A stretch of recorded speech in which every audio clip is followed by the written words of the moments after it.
അധ്വാനിക്കുന്നവരെ, ഭാരം ചുമക്കുന്നവരെ, നിങ്ങൾ എല്ലാവരും എന്റെ അരികിൽ വരുവീൻ.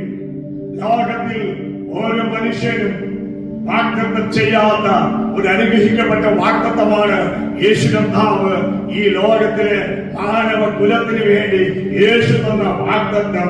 ജീവിതത്തിൽ പാപത്തിന്റെയും ശാപത്തിന്റെയും രോഗത്തിന്റെ ബന്ധനങ്ങളാൽ ബന്ധിക്കപ്പെട്ട് അതിനായ ഭാരവും അതിനായ വേദനയിൽ കൂടി കടന്നു പോകുന്ന മനുഷ്യരോട്, ജനത്തോട് കർത്താവ് വിളിച്ചു പറയുകയാണ്, അധ്വാനിക്കുന്നവരെ, ഭാരം ചുമക്കുന്നവരെ, നിങ്ങളെല്ലാവരും എങ്കിൽ വരുവീൻ. അത് നിമിത്തമായി ആശ്വാസമില്ലാത്ത ജീവിതമേ, നീ എന്റെ അരികിൽ വാ, ഞാൻ നിന്നെ ആശ്വസിപ്പിക്കാം.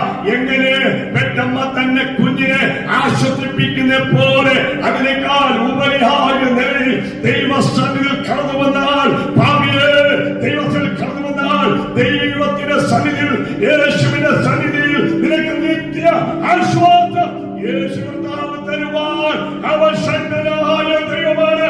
മരിച്ചവരിൽ നിന്ന് ഉയർത്തലേറ്റ് ജീവിക്കുന്ന ദൈവം നിന്നെ സ്നേഹത്തോടെ വിളിക്കുകയാണ്. Praise the Lord. Hallelujah.